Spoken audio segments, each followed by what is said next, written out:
Ladies and gentlemen, Dan Cummins.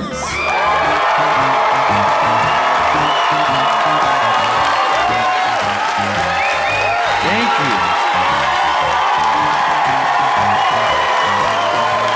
Thank you. Thank you very much, Minneapolis. I am going to say some things tonight that by the end of the show are probably going to offend everybody here. I want you to remember that. If you find yourself starting to get tense, though, I want you to just keep two things in mind to make the pills easier to swallow. The first thing is, really, at the end of the day, who the fuck am I? I'm just some random dickhead who admittedly doesn't have all the answers. Trying to figure things out as I go. I'm a curious person. I try to evolve so my opinions change over time. So there's a good chance that a couple months from now, or maybe even a couple hours from now, I'm not gonna like some of the things I say tonight. And the second, arguably more important thing to keep in mind is, who the fuck are you? No matter who you think you might be, I assure you, you're also just some random dickhead who doesn't have all the answers, trying to figure shit out as you go.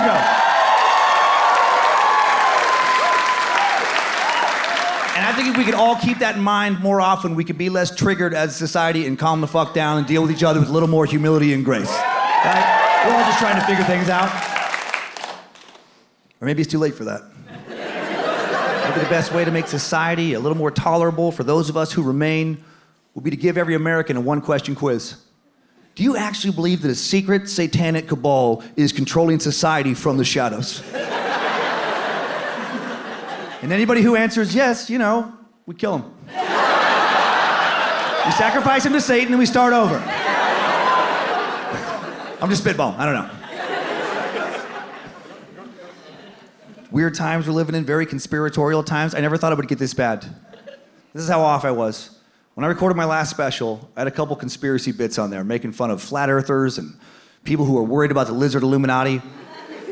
And I remember being worried that if we didn't hurry up and edit that special quickly and release it fast, by the time it came out, conspiracy jokes would no longer be culturally relevant. And then Q and I was like, get the fuck out of here!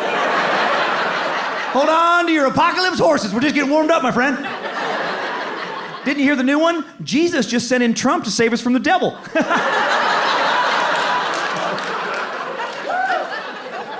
Jesus did that? The grab him by the pussy guy, that's who Jesus. Tapped on the shoulder and was like, get in there, Donnie, and fuck up those liberals. Your only hope. Interesting twist. My favorite conspiracies from the last couple of years are the ones that revolve around Bill Gates. A lot of Bill Gates concern. A lot of people worried. Like after the COVID vaccine came out, there was a contingent of people online who were like, do not take that fake vaccine. Bill Gates made that. And one of my first thoughts was, that's impressive for a computer programmer. Like I always knew he was smart, but goddamn. And interesting move for him to take his hands off the wheel of running a multi-billion-dollar international conglomerate for a couple days or whatever to head down to his laboratory and tinker with his evil Beakers. Cook up some poison. They're like, yeah, don't take this vaccine. It's not real, right? It's poison. It's part of an Agenda 21 depopulation program designed to kill millions of people. And when I first heard that, I immediately thought, this can't be real. Because that is simply too good to be true. That's a dream. I would love to put Bill Gates in charge of a mass extermination event. He's a smart guy. I feel like he'd get rid of the right people. I think we should encourage him online to start a hashtag movement, just let Bill kill. Release the Kraken.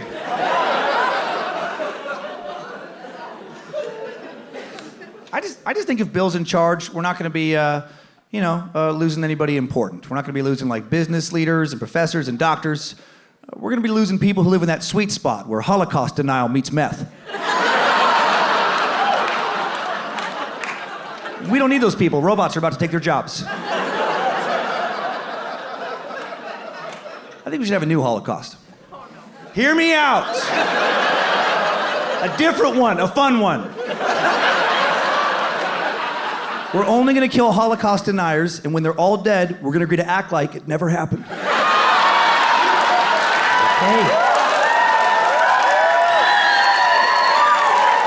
Finally, a Holocaust we can feel good about. Yeah, there are a lot of conspiracies now, a lot of conspiracies around the vaccine, this last couple of years. And I don't believe all of them. I make fun of a lot of conspiracies, but I have backed off making fun of some of the vaccine-related ones. And I say this as a vaccinated person, but I don't think they should be mandated. I think there's reason to be skeptical. And some people think that's crazy. Like, oh, seriously? What, you don't think we can blindly and implicitly trust Big Pharma? What would they stand to gain from lying to us? I don't know, hundreds of billions of dollars of corporate profit? Yeah, but when have they ever done something like, I don't know, collude with the FDA and intentionally manipulate data to do the exact thing you're talking about? I don't know, the opioid crisis? Shut the fuck up, conspiracy freak! That was a couple days ago. They're different now, we can trust them. No, I don't think we should, trust them. I think there's reason to be skeptical. That being said, most of the people I know who have chosen not to get vaccinated, while there are good reasons not to do so, they have not employed those reasons. They've tended to fall in one of two camps, my observance. There's the live free or die, don't tread on me camp, or the I've never cared about my health before a day in my life, but now I'm a nutritionist camp. The live free or die argument is pretty simple. It's just, I don't want the government telling me how to live my life. And I appreciate the sentiment. But I do want the government kind of telling us how to live our lives. To some degree, because if they don't tell us how to live our lives at all, that's anarchy. And anarchy is for fucking psychopaths. Might sound fun as a fantasy, not in real life. Anarchy would only kind of work for like young, fit dudes with no kids to worry about, living in easily defendable compounds who are very proficient with weapons, have a large supply of ammunition, a ton of dry goods, tons of access to clean water. And even those guys, after a few weeks, are gonna be like, this is fucking crazy! We should have police or hospitals or something. I just saw a bunch of guys I used to play softball with, and now they're in a barbecue rape gang. I don't even know what that is. But that's what their flag said. It would be real dystopian real quick. Now we gotta have some rules. Rules is how you have a society. It's how you have civilization and nice things. It's the social contract. The bad part of the social contract is that we too often have to follow the illogical and manipulative laws passed by, self-centered, egomaniacal, just dipshits who care more about election cycle optics than they do about the average person. And that sucks because those people are cunts. Yeah.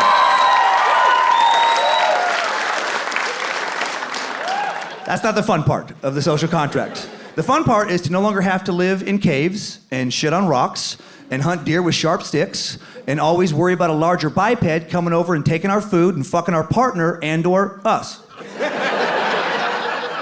And I think the pros outweigh the cons overall. And whether or not you've taken a vaccine, I don't know how more or less free it makes you. Whether you took it or not, you're still a follower. Everybody in this room is a follower. If you weren't, you would have died a long time ago. Probably in a car wreck. You can suck my dick, stop sign. I stop when I want. No one bosses me. Just blowing through intersections all willy-nilly like some misguided William Wallace. Just, the light's always green when you refuse to kneel. Freedom!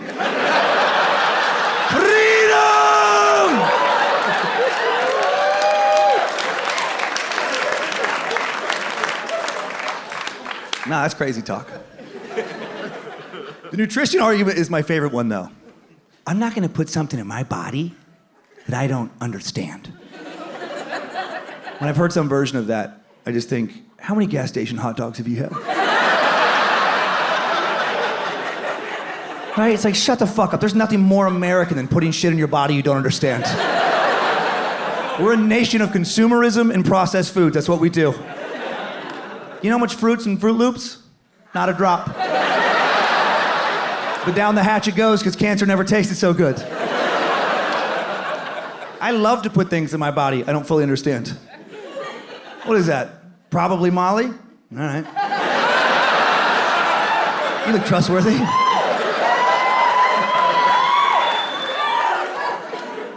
My body's a temple, and your God is Ronald McDonald. Never cared about your health.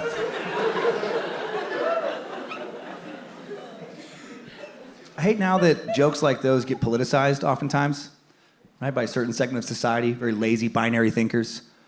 Like you have an opinion on one subject that might read political, and they think they know you. And they want to put you all the way on the left or all the way on the right, like there's no other option, and just fill in the blanks on what you may believe elsewhere. Right? Oh, okay. So you think there's some validity to science, huh? Looks like you want us to follow some laws. All right, bootlicker. I bet you want them to take our guns too, don't you commie piece of shit? What are you talking about? I didn't say any of that. Actually, I'm a gun hunter. I like to go do a little target practice. If I'm gonna be honest, sometimes I do like to pretend that the targets are people I don't care for, like yourself. Relaxes me. Oh, so that's who you are. Gotta have your pew-pews, feel like a big man. Homophobic right-wing nut job. What? Because I like guns, I don't like the gays, that's insane. No, I'm very pro-LGBTQIA+. I think, people should be able to love whoever they want to love. But don't fuck kids. Love adults, whoever they want to love. It's all good.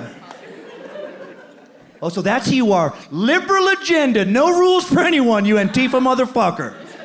What? No, I like some rules. I'm pro-law enforcement, pro-military. What the fuck are you? You're not playing the game right.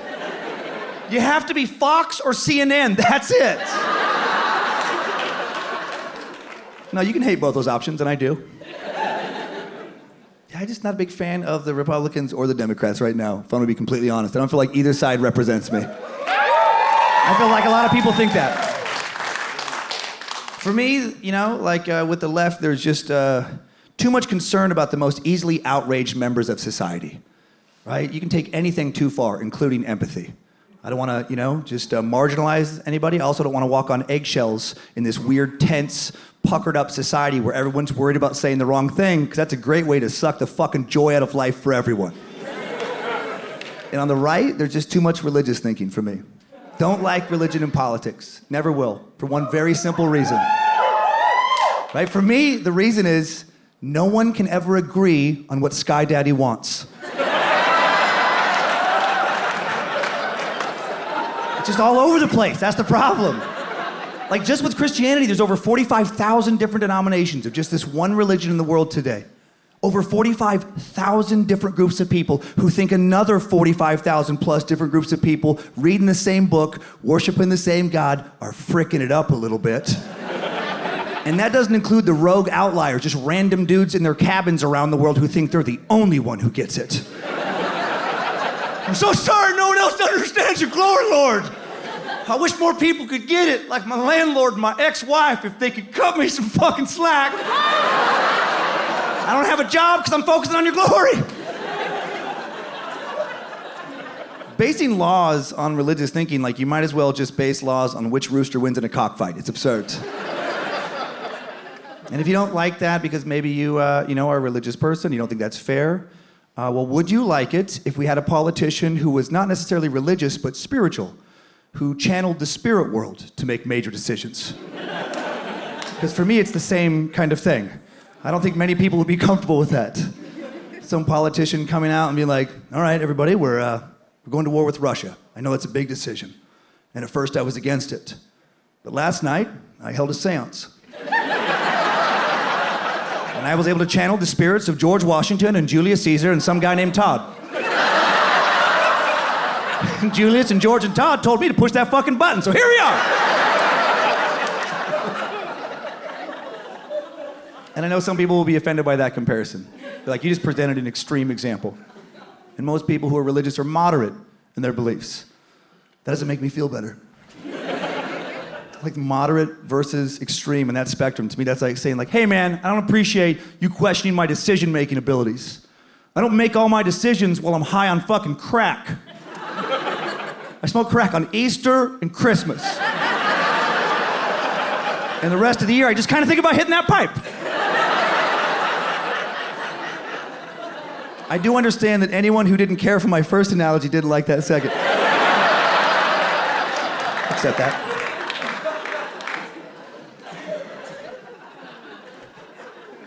And the left, the just worrying about the most fragile members of society. I'm all for empathy. I'm all for compassion. I just don't want to be overly sensitive when it comes to language, selfishly, because then I can't do this fucking job anymore. Every joke I tell has a victim. May not seem like it, but they're all offensive if you break them down, even the ones that don't seem offensive. I'll prove it by trying to tell the same bit twice. I'll tell it the first way, just as I normally would, not worrying about if someone's gonna be upset or not, and then I'll try to tell the same story again, but making sure that no one can be triggered or bothered by any of the language I use.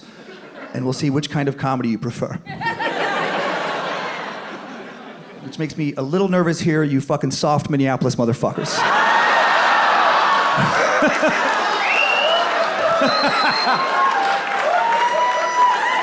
We'll try it anyway. Way number one, right?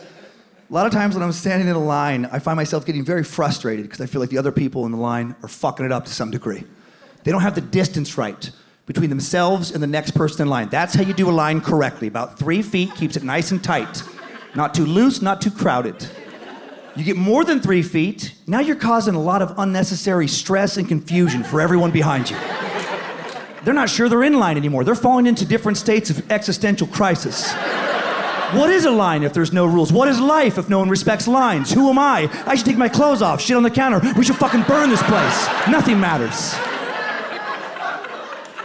Anything less than 3 feet, now the person directly in front of you is overly concerned with being murdered, and that's not fair. Maybe you want to stand 3 feet apart, but you're not spatially inclined. All right, well, I've come up with a training regimen for you to help you get it. Every time you go in public, until it becomes second nature, just carry around a heavy, old-school wooden yardstick. It's a nice visual representation of 3 feet. It's about like this mic stand if I pushed it down, to the middle. Just about like here. And just walk around with it.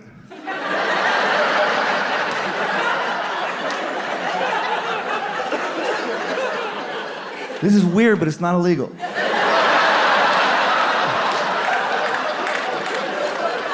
And it's an excellent confidence booster. I feel way more confident now than I felt 10 seconds ago. I'm less worried about these people in the front. And then when you get to the back of a line that you want to be a part of, I want you to stop and assess the situation.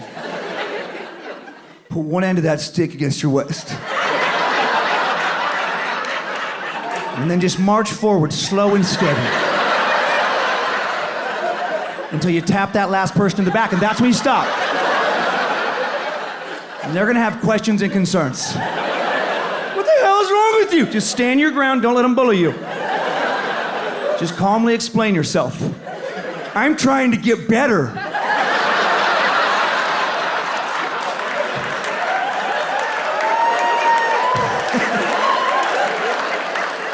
And if they still hassle you at that point, well, now you have to beat them with that stick. Don't let them impede your personal growth. But 3 feet, not inches, that's very important. Don't pull a spinal tap. Don't be that close to the ass of the person in front of you. Don't be so close to just a casual hip stretch. You're just trying to open up your root chakra. Now you're rubbing your mayor of Funtown up against their not now button. Don't be ringing their not yet bell. Not yet, go around to the front, see if you're welcome in the living room, spend some time there, get to know the family, find out what they like. Come back in 45 minutes, find out if that back door's gaped open enough, bell. If that last part was confusing, don't even worry about it. You're not ready for that joke, your loophole is pure.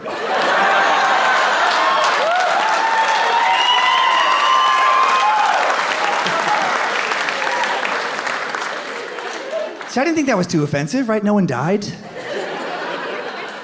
But every part of that bit was offensive, and frankly, I'm ashamed of you for laughing at it. I'll try it again, the second way, where I'm not gonna possibly bother anybody with my language. A lot of times when I'm standing in line, I get really frustrated, because Because I feel like the other people in line are fucking it up to various... Apologize for the profanity. I do know that a lot of our vulgar vernacular has a very kind of misogynistic history, and bringing that up is very traumatic for a lot of people, and I apologize. I should have said fricking.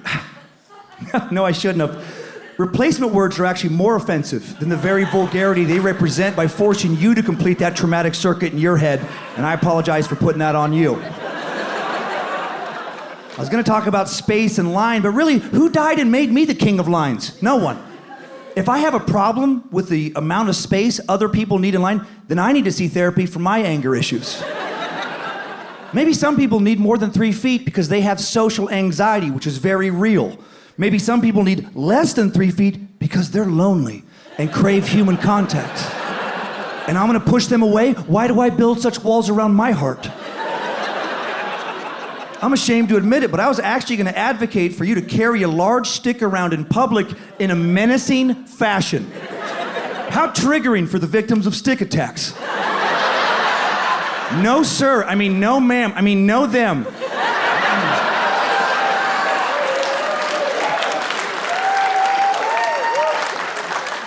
It's just too complicated to talk that way.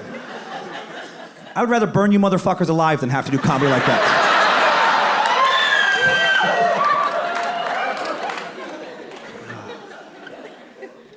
But these two parties we have, and we essentially do have a two-party system. How did we get stuck with these two ideological dumpster fires?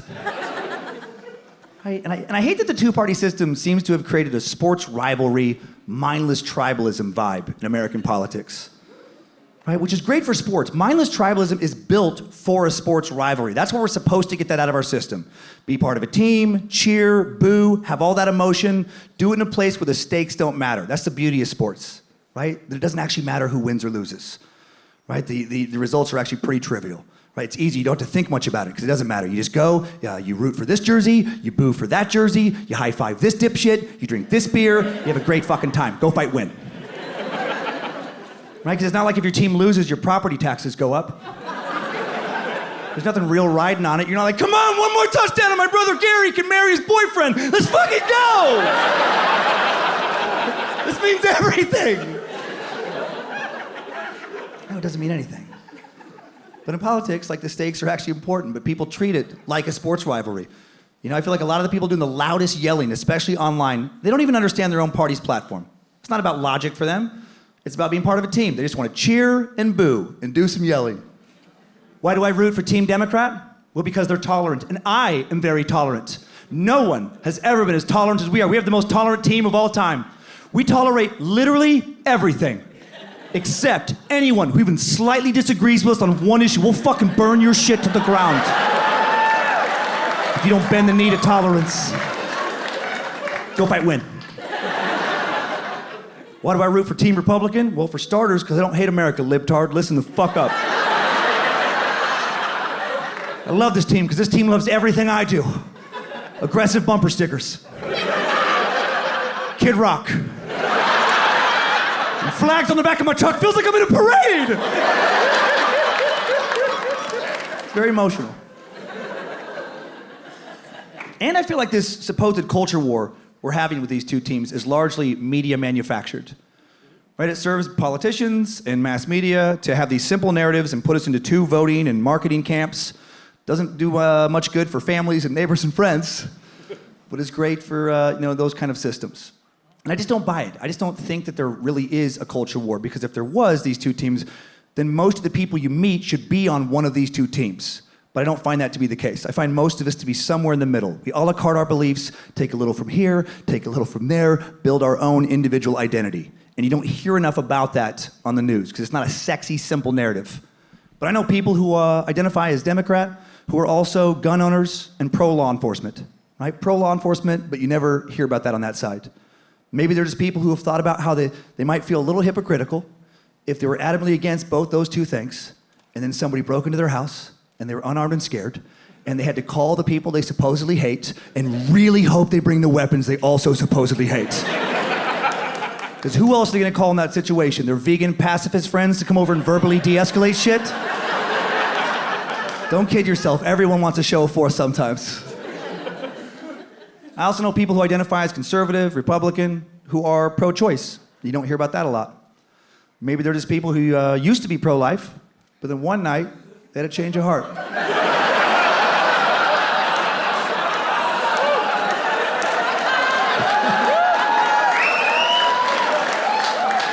One night, they forgot to pull out like everybody else and shit got real. And it got harder to stand on that moral high ground. And they were just like, oh my heck, I'm in quite a pickle now. How did I get here? I do love Jesus, but if I'm gonna be honest with myself, for a few seconds, I did love that pussy a little bit more. It just felt so good, I didn't want to leave. Now what do I do? On the one hand, yes, Jesus does love all the little children, this I know. But on the other, he also forgives, so maybe fuck this one. I don't know.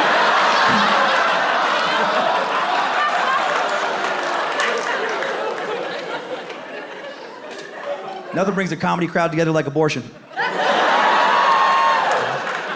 Nothing puts the F in fun like fetus, right? Speaking of abortion, what kind of Handmaid's Tale shit is going on in this country? Glory be to Gilead. Blessed be the fruit. Started in Texas. This whole wave of legislation, right? When they decided, these guys down there decided that there'd be no abortions after 6 weeks, even in cases of rape and incest. And no matter which side of the argument you stand on, doesn't it feel a little unfair that it is always dudes deciding to regulate women's reproductive rights every single time without exception? And it never even feels like the right kind of dudes. Like a lot of times when I see a politician who is staunchly pro-life, one of the vibes he kind of gives me, one of the thoughts I have is, he doesn't eat pussy. Because it scares him. He's skittish about it. Fills him with all these shameful, dirty thoughts, and he wants to punish and regulate that pussy. Crazy thing to me about the Texas situation is the guy who signed the bill into law, Governor Abbott. I don't know how much you know about him, but he's been paralyzed from the waist down for over 30 years. Is that absurdity or irony? That the guy who signed the most controversial sexual consequence bill into law in decades can't stand up and fuck. Feels like a dick move, a limp dick move, technically.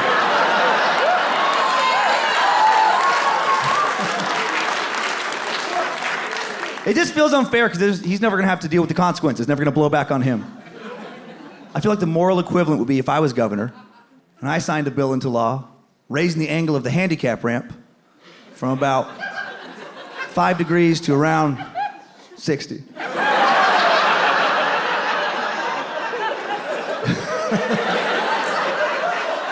And then if anybody gets upset, I can just be like, I don't give a fuck, I can walk. It's not my fault you weren't more careful on that trampoline. I know that one gets sad the longer you think about it. Do you know how he got paralyzed? He was jogging. He was out jogging randomly just over 30 years ago down in Texas. And he was running under a large oak tree, and it randomly just split in half, and half of it fell on him. True story. Even God hates this motherfucker.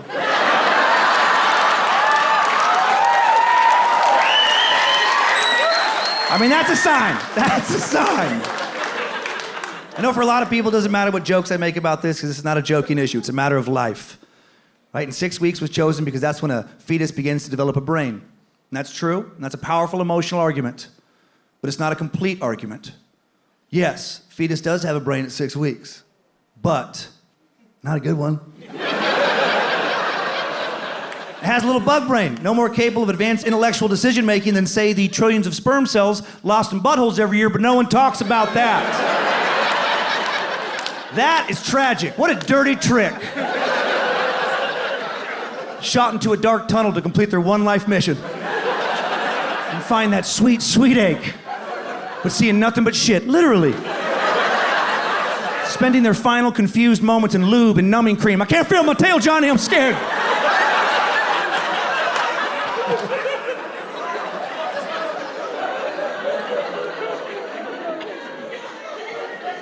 That's how you lighten up a heavy topic, butthole jokes. It's an old Catskills trick. Henny Youngman taught me that one. Huge butthole guy. I know that this is a very emotional topic for many. I feel like it becomes overly emotional for some because the pro-choice side of the argument is chronically misrepresented. It gets presented as a pro-abortion argument, which is very different. You can be morally opposed to abortion and be pro-choice. You just don't want to enforce your morality on the body or circumstance of a stranger. It's a pro-freedom argument. Let people choose for themselves. Pro-abortion, highly unlikely you're ever going to meet somebody who's legitimately pro-abortion. That's a serial killer with an especially dark target demographic. Now, imagine how horrific that would look in real life. That would be like there's some lady that you've known for a while and you know that she never wanted kids, like adamantly against kids. You haven't seen her in a little while. Shows up back in your life, like very visibly pregnant. And you're just curious. And you're like, oh, hey, Susan, congrats, I guess. I didn't think you ever wanted to have children. And then she just says something cartoonishly evil. Oh, I don't. Mama just gets so hungry. And then you notice a row of tiny skeletons on her necklace, just Mama's trophies. Yeah, that was dark, even for me. I know. Also not real. That's some 1950s propaganda poster shit. Last thing I'll say about this is I do think most people on the pro-life side of the argument have their heart in the right place. Right? They're fighting for life. Hard to find something more noble than that. I just think it tends to come from a religious place, which again is not supposed to enter the political arena in theory. But everybody, right? But everybody I know who is staunchly pro-life, right? Their belief system boils down to some version of, because God said, "Thou shalt not kill." It's like, yes, the Christian God did say that, but also said so much other shit that no one ever pays attention to. And that's what's frustrating. Because I'm a student of the Bible, and God said that in the old Wizard D&D section. Which was supposed to have been replaced by the newer section, particularly the Gospels, messages in there that everyone ignores. Like in the book of Matthew, one of the messages chronically ignored. It says, if your hand leads you into sin, you're supposed to cut it off and cast it out. I see a lot of fucking hands here tonight.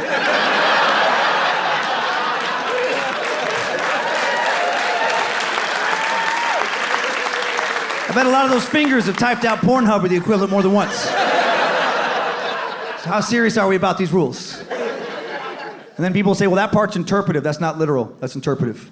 No, it should all be literal or all be interpretive so people can stop bending, little parts to their kind of wills and agenda.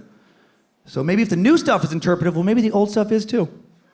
Maybe the tone of the commandments got lost in the writing. Maybe they weren't so authoritative. Maybe they were actually delivered, more whimsically.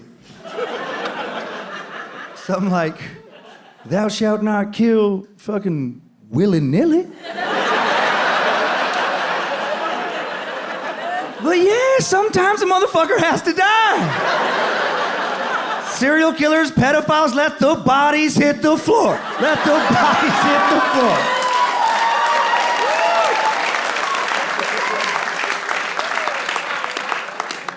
Lost Book of Drowning Pool. When I was putting together a new hour material, I thought that last piece would be the most offensive. And I was wrong. This next piece is. Which was confusing to me at first, because I understand why that last, segment of material is polarizing. But this next section, I was like, well, what's wrong with it? But then I remembered how emotional and illogical people can be with animals. Right? You start talking about killing cute, innocent forest creatures, and people get uptight. That's why you don't hear many comics do bits about hunting, because it makes people too sad, but it shouldn't. Hunting is a kindness. It really is. Everyone should be in favor of ethical hunting. I don't care if you're a vegan animal rights activist. You should cheer when a deer takes a bullet to the head. You really should. If you don't, you're thinking with your heart and not your brain. You're not thinking about what happens when the bullet misses. I'll tell you what doesn't happen. That deer doesn't scamper further into the forest to have a Disney jamboree with his closest pals. Just a bare necessities, a simple bare necessities. No, don't forget about your worry and your strife, dear. You have a lot to be strifed about. Right? Hunting is a nice thing to do to animals. Like, do you remember that last time you saw a really old deer out in the woods limping around enjoying its golden years? Nope, because they don't exist. If a hunter doesn't take a deer out, something worse will. A more, aggressive predator or starvation or disease. Like, I've seen hunters do a lot of things. I've never seen them do something as cruel as what happens in so much of the rest of nature. Like, I've never seen a hunter shoot a deer in the leg, and then, instead of taking a second to fire a second quick kill shot to put the deer out of its misery, instead, just set that rifle down. Smile and be like, here we fucking go, deer. And just decide to toy with it for a while, just kind of chase it down as the deer limps away in terror. Maybe grab it by the antlers, punch it in the head to stun it, just pop, pop, pop! Take a bite out of its neck. But then not kill it so it can enjoy warm blood a couple hours later. Hunters don't do that, but bears do. And people don't get mad at bears. They're like, yeah, they're part of nature. So are we, and we're way better than bears. I used to try and tell a story about one of my first hunting trips early on when I was doing stand-up. And I stopped, because it made people too sad. But now I've been doing this for a long time, and I don't fucking care anymore.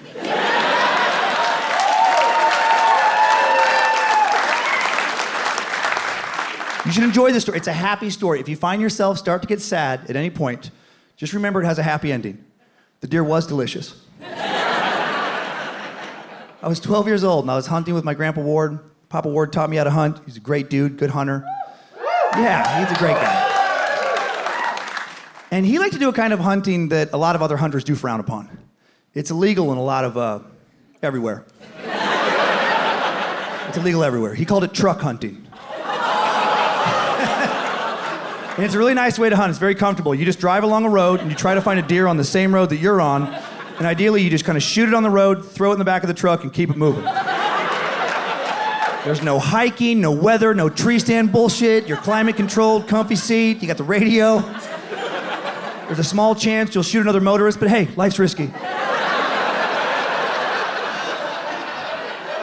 And we're looking for whitetail bucks on this old logging road in central Idaho.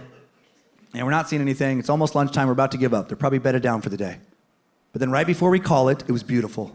This majestic whitetail buck comes from the brush underneath the road about 70 yards down the road. Just comes up from the brush, stops in the middle of the road, and looks at us and stays there like it knew what we wanted it to do. And Grandpa slowed the truck to a stop, and he's like, Danny, get your shot, get your shot. So I start to get out of the truck and line up my shot. As I'm doing that, oh my God, so much better. A doe now comes from the same brush where the buck came from, comes up onto the road, stands right behind the buck, and stops. They know each other. Right? Husband and wife. They're a mating pair. I know, it was beautiful. I take a second to admire it before I start to get my shot set up again. And then, before I pull the trigger, it was so incredible. Twin fawns. Right? How lucky are we to witness this? The whole family's there, dad, mom, and the kids. They're staring at me, I'm staring at dad through the scope of my rifle. And I felt like we shared a moment of mutual respect. Before I pulled the trigger, and it was best case scenario. I shot him right in the eye, literally blew his brains out on his family, and they scamper away in terror. Don't focus on that part. Focus on the part where dad died a clean, painless death. I felt like if he knew what was happening to him and could have communicated to me before the bullet hit him, he would have said, you're a great kid, and you're doing the right thing. Thank you for the kindness. I feel like his kids, as they scampered away with his blood on them, if they would have understood what was happening, they would have been like, thank you for killing my dad so well.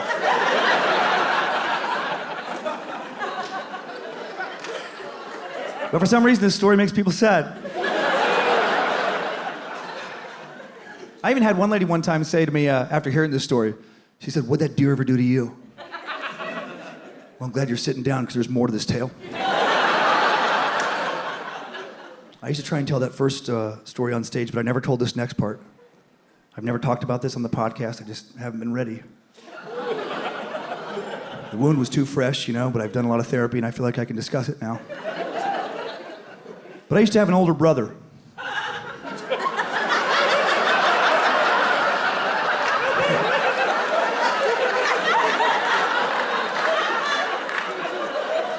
His name was Richard Bartholomew. I knew him as Dick B. Cummins.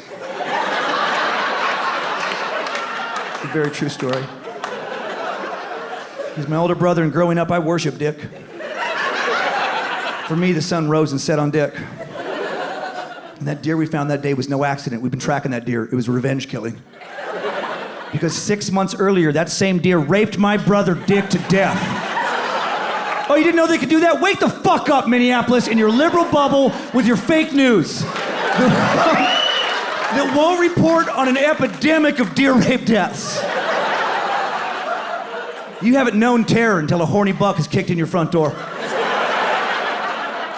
Which can take 2 to 3 hours, because it's less of a kick and more of a steady whittling. With their little hateful hooves, and they whittle, and they whittle. And they build the tension, they get in, and they rip off your pants. Which can take a couple of days, because they don't have fingers or thumbs. And it's less of a ripping and more of just a kind of a clumsy slapping, really. A lot of people get tired of being slapped, and they take their own pants off to get it over with. Which leads to a lot of victim shaming, which is not okay. I feel like a lot of you don't believe this story. I get it, it's a lot to take in. I bet I know what you're hung up on. I bet you're thinking like, okay, so let me get this straight. So this deer gets into your house, and Dickie B is naked on the floor, at least from the waist down. But he's laying down. How would a deer with its limited range of motion and flexibility be able to kind of missionary position your brother? Like, wouldn't he have to say, help out, maybe stand up and seductively present himself to be mounted? Yeah, he did do that. It's called Stockholm Syndrome. People fall in love with their captors, doesn't make it less tragic. I still feel like a lot of you people don't believe this story. I get it. I bet I know what you're hung up on now. I bet you think, okay, even if all of that happened, which is insane, how would the deer kill your brother? I watch a lot of nature documentaries, and I have the exact size of a deer penis memorized. And I know for a fact they cannot kill a human-grown male through sodomy. Okay, he didn't die literally. He died figuratively when he left our family to start a new life in the woods with his deer lover, which was tough for me to emotionally process. R.I.P. Dickie B, I miss you, brother.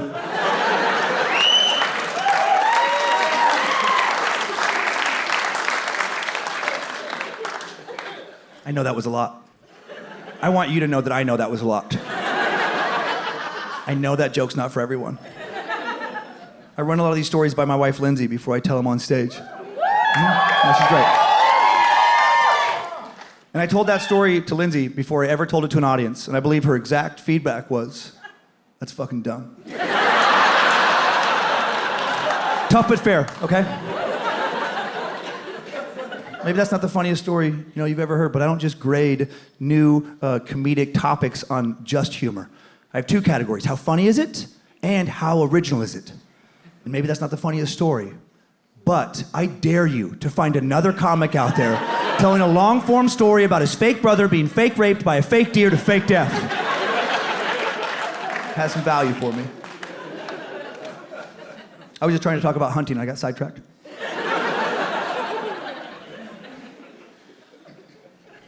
You do have to be careful, though, talking about animals. People get so sensitive. Like, a lot of people don't like it if you admit that you just don't care about a lot of endangered species. Because they don't. I like some. I like the strong ones. The weak ones are supposed to die. That's what nature has always done, but we just get too sad now. We, get too emotional with animals. We become like weird hoarders. Don't touch that sloth! I might want to look at it in 30 years. No, fuck sloths. Let them die. Yeah. They're not... We're wasting a lot of money on sloths right now. They could go to cancer research or ending homelessness. They wouldn't keep surviving if we didn't keep subsidizing them and propping them up. I can't believe they ever survived on their own in the first place. Have you ever fucking seen a sloth? There's no way that thing's important to the environment. If we let them all die tomorrow, I promise you we're never gonna regret it. We're not gonna panic 20 years from now and be like, oh no! What have we done? Look at these trees. They have way too many leaves on them. If only we still had a creature that could eat a few of the leaves, but never that many because it's so slow and pathetic. But now we're just stuck with this lush foliage forever. A lot of people get real worked up about sea turtles. We gotta save these sea... Hey! Sea turtles raped my brother to death. My other brother, I had two. I used to have two brothers.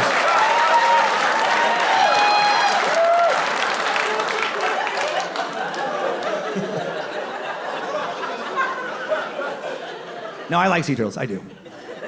And they're important. They're important in the environment. They're not just cute, they are important. I do hope we can keep sea turtles around. But here's the thing. I'm gonna be honest with you guys. I feel like I'm in a safe space. This is not the most likable thing to say, but it's how I feel in my heart. I don't hate sea turtles.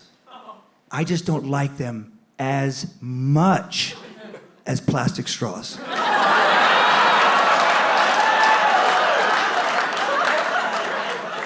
I have sensitive teeth. I didn't ask for it. It's my cross to bear. And I like an iced mocha, and if I don't use a straw, the ice, it will hit my teeth, and it is very ouchy. Oh, you betcha. And some people are like, why can't you just use a paper straw? Because those aren't real. Those are practical jokes in straw form. Those are brain aneurysm starter kits. But I hope we can keep sea turtles around. I'm not gonna do anything to try, but I hope you guys do. There's actually only one endangered species that I'm truly just rooting for it to finally be just totally dead, just extinct. That's a northern spotted owl. Fuck them. They've done enough. We don't need them anymore, right? They've caused enough problems. In the Pacific Northwest, up to 130,000 logging jobs gone, not replaced, to save this owl. Right, little towns like mine destroyed when the sawmill is not rebuilt by conservationists who want to save this owl, who are just thinking with their hearts and not their brains. Because all of that was done, they're still gonna die. And everybody where I grew up knew that many years ago. They're like, why are we wasting this money? There are other, better owls in the same woods that look almost identical to this piece of shit that we don't have to do anything to try and keep them around. Right? The spotted owl, it just outlived its time. Had a good run, now it's over. It just refused to evolve. It's just too pathetic and needy. Like it only wants to nest in old growth Douglas fir pine trees. That's why you can't log around it. It only wants these old trees, the branches have to be broken in the right angles towards the top. And then this little fucking dipshit will begrudgingly nest there. I guess I'll live there. Ugh.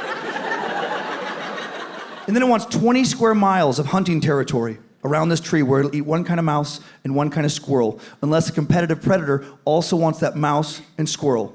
And then this thing basically gives up and dies. I don't even want it now!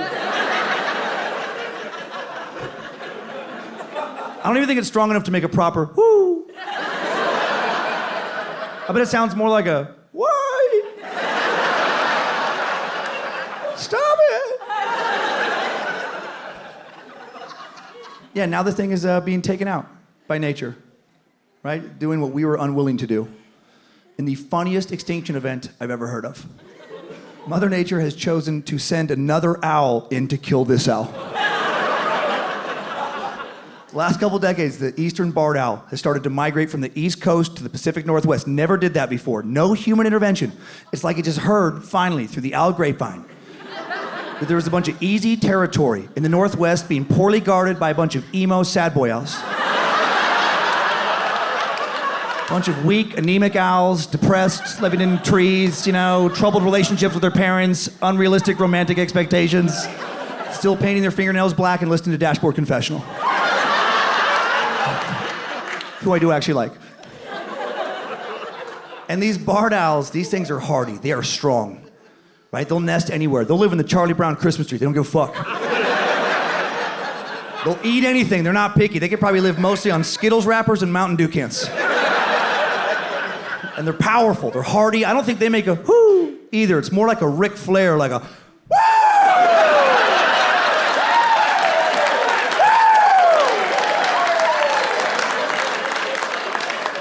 These barred owls are coming in off the top rope. And they're not just pushing the spotted owl out of their territory. The last couple years, environmentalists figured out that they're actually literally fucking them into extinction. They just figured out that the male barred owl can successfully mate with the female spotted owl, and its genes are so much more dominant and expressive that the baby owlets are essentially all barred owl. These motherfuckers are sky Vikings. And some people get sad about this story. I think it's a great cautionary tale for our species to learn from. If we want to continue to thrive on this planet, we have to work hard, adapt, evolve, or we're gonna get fucked on off of it. Now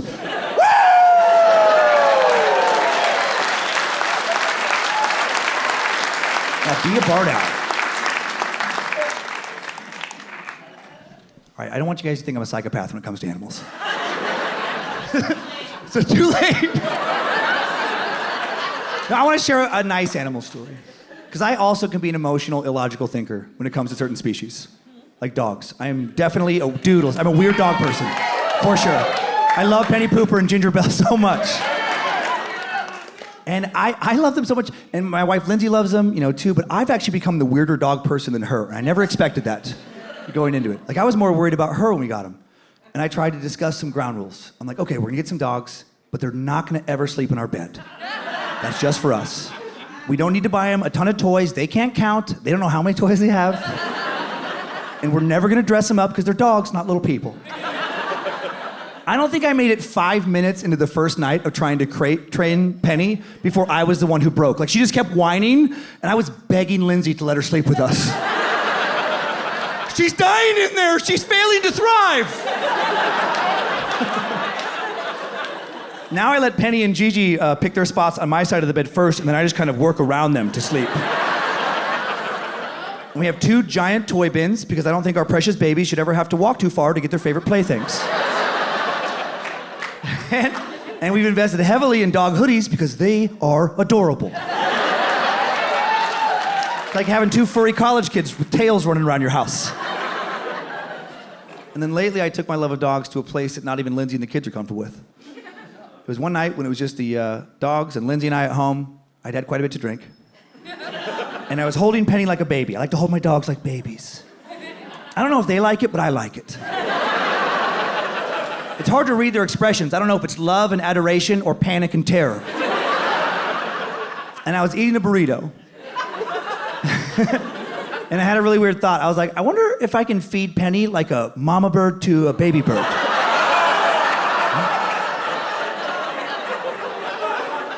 And that was the reaction that Lindsay had when I said that out loud.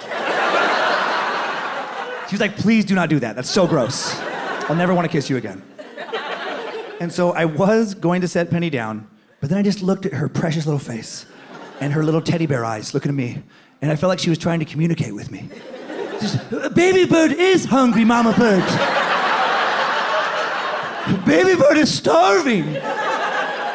So I took a big bite of burrito and just kind of half chewed it up and then dangled it out my mouth and let her kind of lick it off my teeth. And I know that's gross, but it was also the most maternal I've ever felt. And Lindsay was horrified. And then she told the kids. And they were horrified. So naturally, I started to do it in front of them when they were over at the house. Because I wanted to see the reaction in real time. And they hate it so much. The only thing they hate more is me talking about it publicly because it's going to get back to their friends.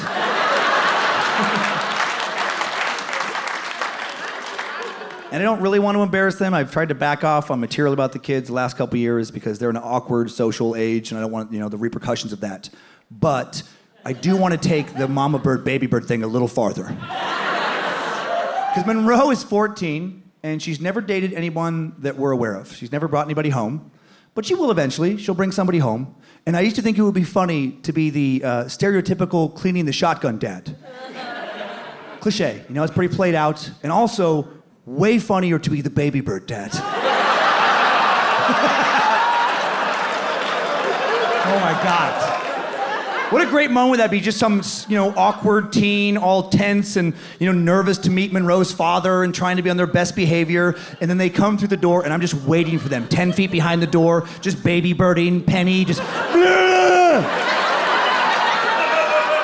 Are you willing to love my daughter like I love my baby bird?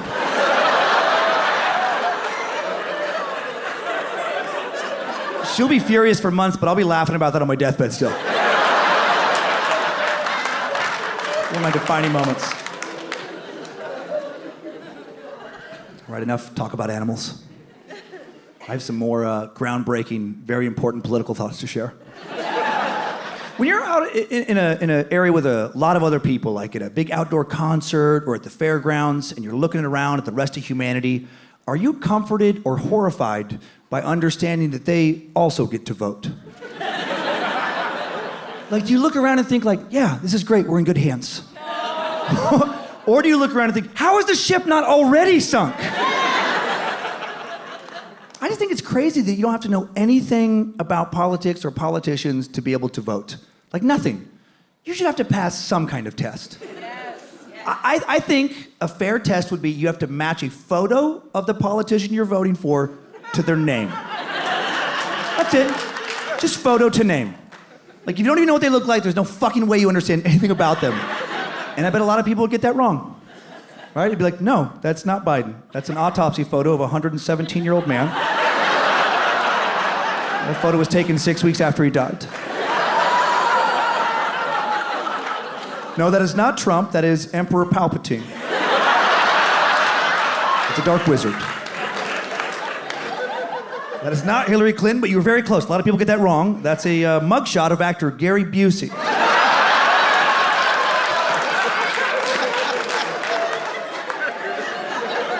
I know that's a silly joke. I wrote that in about 30 seconds late one night when I was just looking at pictures of Gary Busey, and I was like, holy shit. Uncanny. But I do worry about certain people's decision-making abilities.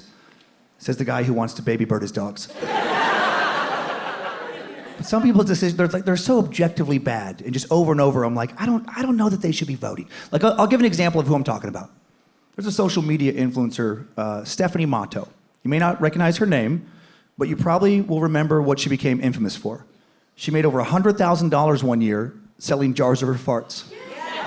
Yeah, right? She'd fart into a jar, seal it off, and get a guy to pay up to $2,000 to buy that jar of farts. And business was so good, there was so much demand, she ended up in the ER. Thought she was having a heart attack. Nope, just a lot of gas in her chest, which is what happens when you turn your body into a fart factory. And the doctor tried to get her to retire, but she wouldn't. But she got smarter in the fart game. Started to fart less, but actually sell more fart jars in a way. Now what she would do is she would fart into a jar, seal it off, take a picture of this jar, and then sell a limited number of digital photos as NFTs. And now she got guys to pay up to $200 a pop for a picture of a jar they hope has a fart in it. And you know these are jerk-off photos. That's what those guys are doing. They're beating off these photos, and they say you're not supposed to kink shame, but what the fuck is wrong with these guys? Who broke them? What series of bad decisions led to you only being able to come to a picture of a jar you hope has a fart in it? I just picture the saddest demographic for these fart jars. Just some dude, he was able to buy it with the birthday card money he got from his grandma. And he's sitting in the room that was supposed to be his mom's cross-stitch studio, but he refuses to move out. And the door's locked, and he's in a dark room. The only light is the computer monitor. Just a picture of an empty jar. And he's sitting in his gaming chair, and he's got his sweatpants pushed down to his ankles, and his Pokemon shirt rolled up to his armpits.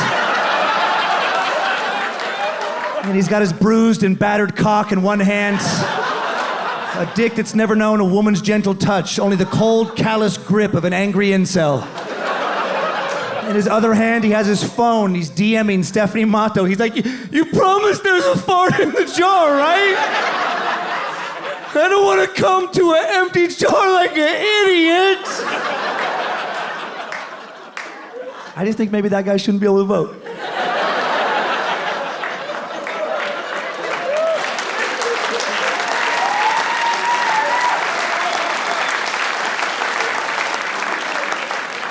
Stephanie Matto should be president. She's a genius. If you can sell jars of maybe farts, sky is the limit for your entrepreneurial activity. I don't know, maybe instead of having some people not be able to vote, maybe just people's voting power should differ from one another. Like maybe when you turn 18, you get 1 vote. But then you can get more votes if you make better decisions going forward. AI bots or something just monitor your life choices. And you can go down to no votes if you make terrible decisions. You know, maybe you learn CPR because you're a good person. You just want to help others, yeah. And then one day you're out at the park and you see someone in this pond in the middle of the park, they're drowning.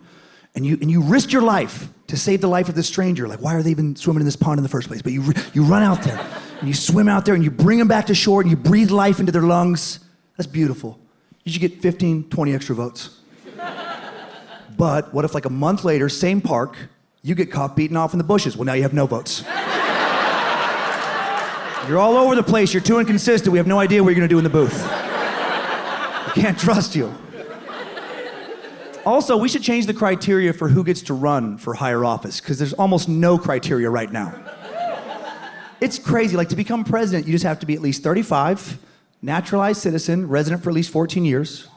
You could also be a felon. You could have a variety of felonies. You couldn't vote for yourself, but you could run. Yeah, that's true. You could be a level 3 sex offender and technically become president. You could be the first president not allowed to live in the White House because it's too close to a school. That's technically possible. You could actually murder somebody and become, say, a senator. Again, couldn't vote for yourself, but could run. And in one random scenario I've thought of, I think murdering someone is the best way for you to become a senator. Like, check out this long con I've thought up. You only have to be 30 to run for the Senate. That's pretty young. Let's say you're running for Senate, you're 30 years old, you get close. You get down to the last 2 or 3, but you know you're not gonna win. If you really, really wanna be senator someday, here's what you do. You publicly execute your main rival. Right? You're gonna get in a lot of trouble. You're gonna go to prison. But if you have a good lawyer, no priors, and behave yourself while you're in prison, there's no way you're getting more than 30 years. Now you're 60 years old, pretty young for a politician, you get out and you run again. And this time, you will win.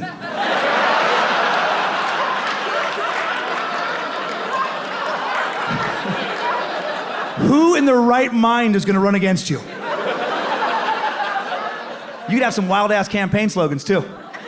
Vote for Cummins, because no one has to die. Not again. Also crazy that there's no educational or prior work experience requirements for the highest political offices. Like, running the biggest economy in the world could be your first job. You don't have to know how to read, count to 5, nothing. There's no equivalent for that in the corporate world because it's really fucking stupid. The corporate equivalent would be if a company, every 4 years, they gathered every employee in the warehouse and took a vote to decide who's gonna lead the company the next 4 years. Doesn't matter what your position is. Anybody can be president. Companies would fold left and right. Good job, guys, you did it. I'd like to welcome the new president and CEO of Advanced Biotech Nanotechnology. You may recognize him from the cafeteria where he's worked part-time for the last 3 weeks. Bob Anderson, better known as Hotdog. Hotdog Anderson, start sending out those resumes. Thank you, that's what I was hoping for Hotdog Anderson. The crowd in general never likes Hotdog Anderson as much as I do. You get it. Well, I hope none of the material I told tonight upset you too much, especially the political stuff. And if it did, I hope you can just kind of grow up and get the fuck over it and stop being such a crybaby. We have too much of that right now.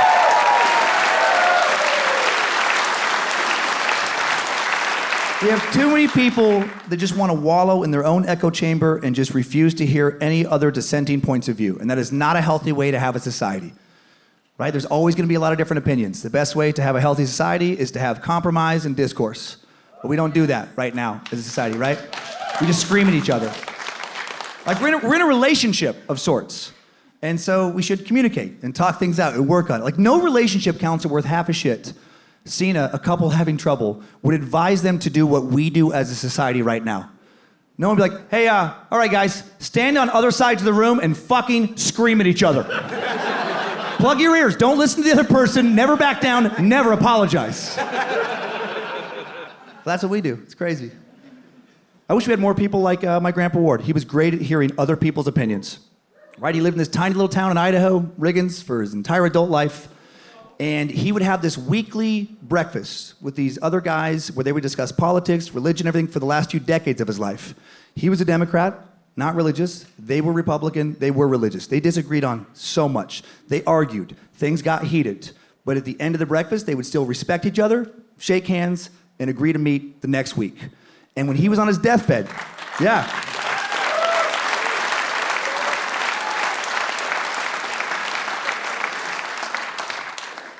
And when he was on his deathbed the last, couple weeks of his life, and he was too sick to go to the diner, those same guys were the ones who came to him and kept those talks going, right? And finally,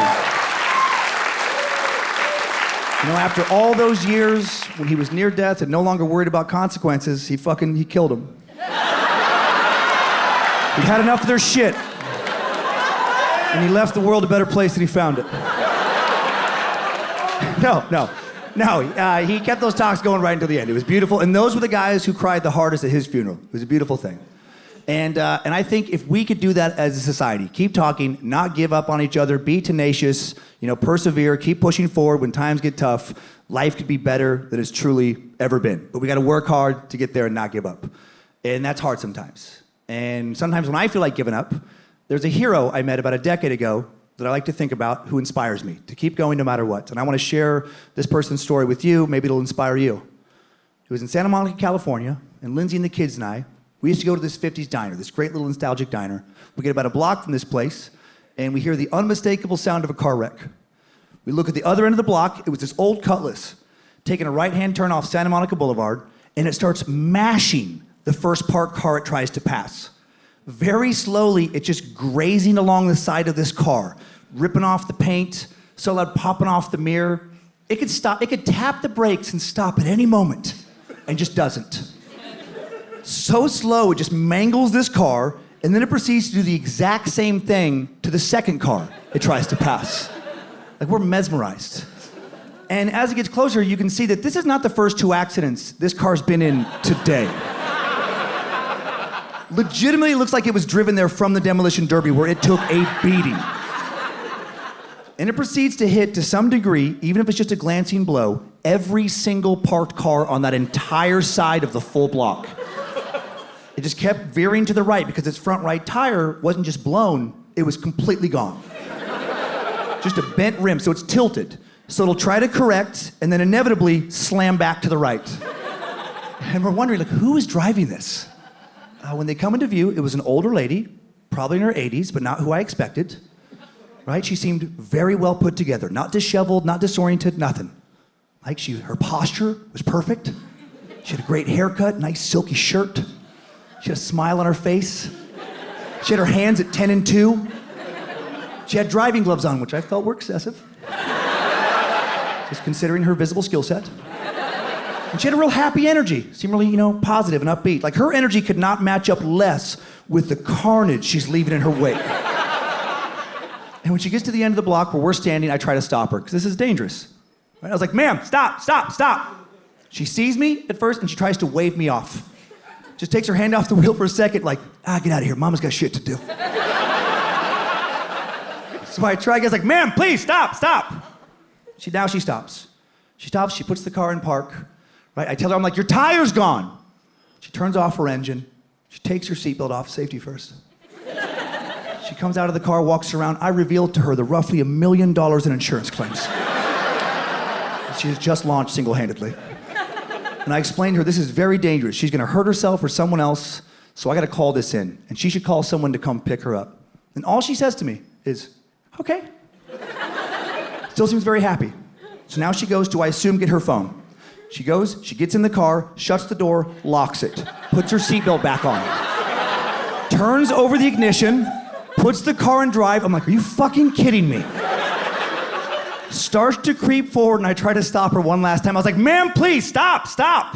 She gives me the most reassuring, calm down, buddy. Everything's gonna be A-okay, thumbs up. Just a quick thumbs up. drives through the intersection, in the next block, hits 2 more cars, crests over a little hill and out of our lives forever. That's all I know about her. Never saw her again. But I think about her a lot. And we've talked about her in the family ever since. We call her the Perseverance Fairy. She refused to be stopped that day. No matter what obstacles life threw at her. I mean, they were parked, but you get it. She was gonna keep going, and we like to pretend that she is still going somewhere right now. She's still driving. And she'll never stop because she's not a real human. She's a mythological entity sent to inspire us, to remind us to keep pushing forward when we feel like we can't, right? She shows up at your lowest points. How great would that be? You lose your job, you're down to your last 20 bucks, you wanna quit, you're just like, fuck it, I give up. But then you hear mashing metal from down the streets. There she is, still limping along. She's like, you go, I go, we don't quit, brother. Woo! Thank you, Perseverance Fairy, and thank you, Minneapolis. You guys